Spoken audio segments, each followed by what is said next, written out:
Hey guys, I've had a few people recently to tell me that I should think about building quads for other people because my quads are like tanks because I crash them and they don't break. So I don't really want to do that unless it's for a friend or something to help somebody out. So I'm going to tell you my tricks that I've learned over the years so you can build your own quad and be able to crash it like I do. So these are my tricks to building a quad that can take a lot of abuse. The two main things you want is the two main things that break most often is your frame and your ESC. So let's start with the frame. If you're going to be running a carbon frame, you want at least 6mm arms with a 2mm top plate and a 2mm bottom plate. If you can get thicker, great. If you can find 8mm arms, which is very hard to find, get that. The last drone I had that was carbon lasted the longest, and it had 6.5mm arms. But I did eventually break it. The only drone I have never broken is this aluminum one right here.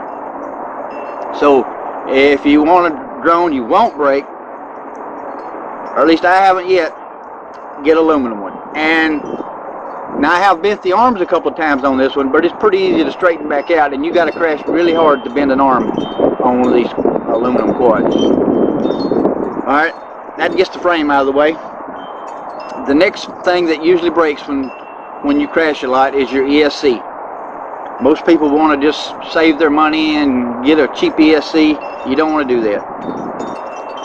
What happens is when you crash upside down a lot and then you forget to disarm quick enough or whatever, it stops the motor. It sends a lot of amps backing up through the ESC and it'll pop it. So what you want to do is get you a name brand ESC. I personally like the Tico 32 45 amp mini ESC, little 20x20 stack, 45 amp. You need at least 45 amps or more if you're going to be doing a lot of motor stopping and forgetting to disarm, or you're trying to take off upside down in the grass or flip it over with turtle mode, shit like that.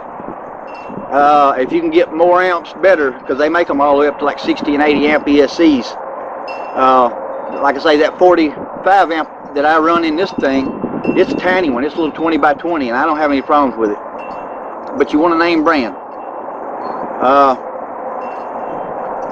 So that's the two main things you want to spend your money on before anything else. That's where you want to spend your most money.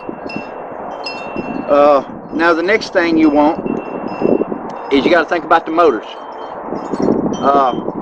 You don't want cheap motors that's going to bend easy. The shafts will bend.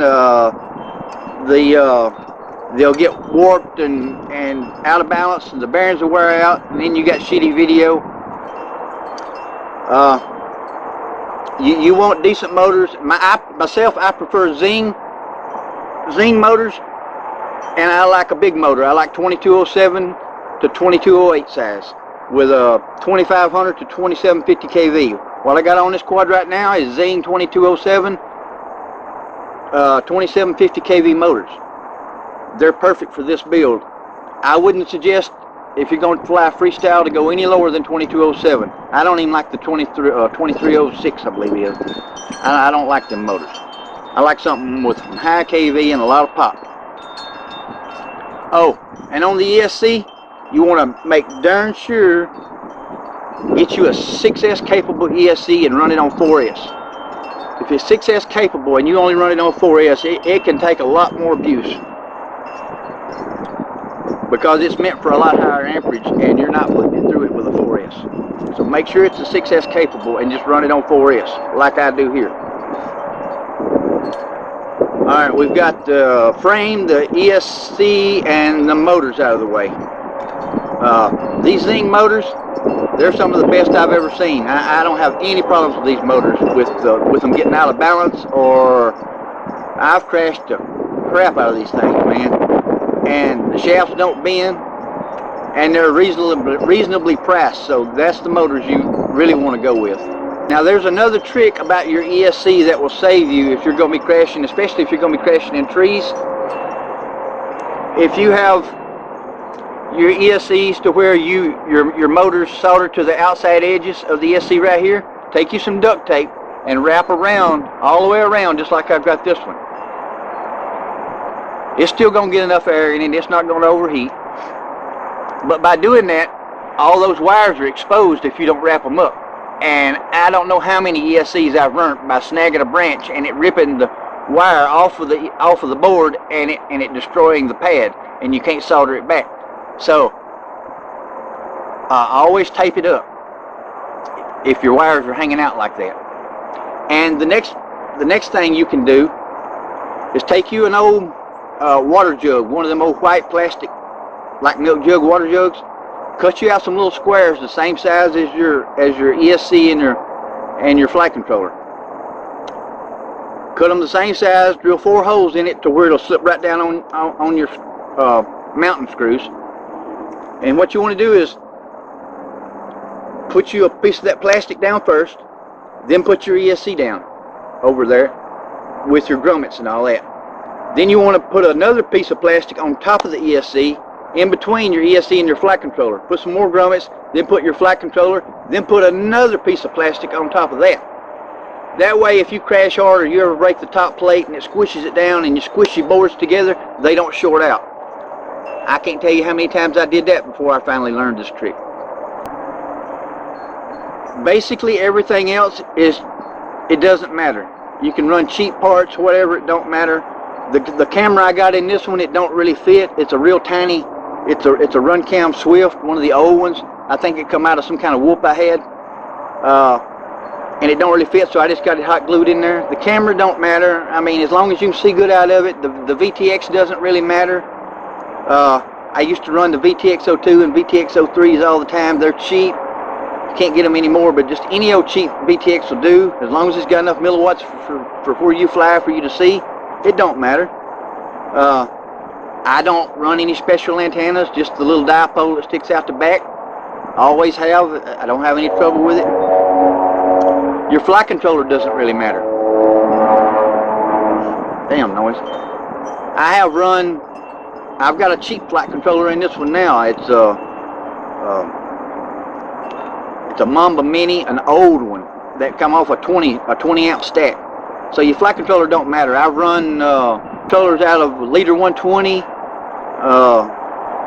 Any little old drone that's got a little 4S Omnibus flight controller is going to work just fine. You hardly ever run those unless you short the boards out, so that's not something you have to worry about.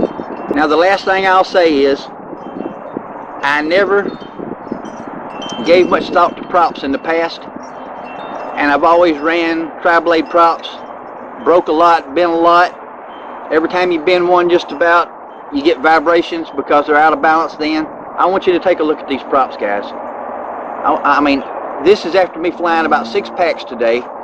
In the last video, I crashed I don't know how many times and took back off upside down and every which way else. And you can see these props are chipped.